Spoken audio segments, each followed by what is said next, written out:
Riigikogu valimised on vähem kui aasta pärast ja seda näitab ka see, et aina rohkem on hakanud kogunema erakonnad, et siis arutleda, milliste sõnumitega minna neile vastu. Ja sellel nädalavahetusel tegi otsa lahti Isamaa, kes läheb vastanduma Reformierakonnale. No, öelgu nad selle kohta mis tahes. Me peame ületama usalduskriisi ja see ongi valimised. Ja me peame ka õppima sellest valetava poliitikaks kursist, mis praegu on mitu aastat Eestit juhtinud ja ma arvan, et on asjakohane kaaluda põhiseaduse muudatust, et tulevikus seda ei korduks uuesti, et kui poliitiline juhtkond kaugeneb ja vastandub nii ühiskonnaga, on võimalik ka esile kutsuda võimalus, et seda juhtkonda taltsutada ennetähtaegsed valimised. Ja meie jaoks on väga oluline sõnum, Eesti maaelu sõnum, see on meie rahvuslik ülesanne, et tagada maapiirkondades elujõud ja vitaalsus. Lisaks toetab Reinsalu sõnul Isamaa president Karise jätkamist, mis on oluline seetõttu, et vältida poliitilisi mänge.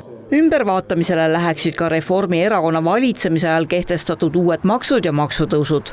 Läbikukkunud automaks tuleb tühistada ja me ka autoettevõtjatega oleme arutanud selleks, et taastada turustabiilsus, on mõistlik seda teha venitusteta ja meie sõnum on, et me teeme seda 2027. aasta kevadel, esimese 100 päeva jooksul, tagasi ulatuvalt 1. jaanuarist 2027. Ja me leppisime kokku Kaupmeeste Liiduga, me moodustame ühise töörühma, mis töötab läbi ka ettepanekud, mis puudutab toiduainete käibemaksu alandamist, sest on väga oluline arvestada ka seda, et see toetaks ka just nimelt meie kodumaist toidu tootmist. No kui me räägime maksude ärajätmisest või alandamisest, siis kas meil raha on selleks, et seda teha?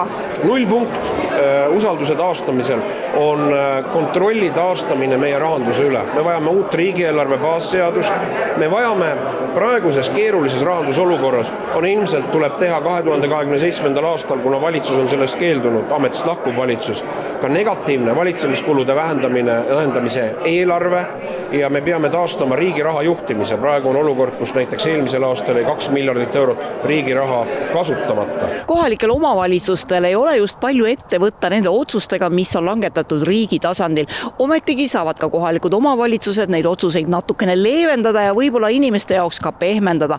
Ka seda arutati täna. Kui kuskilt midagi kärbitakse, kuskilt midagi ära võetakse, makse tõstetakse, siis tihtipeale need probleemid jäetakse inimestele.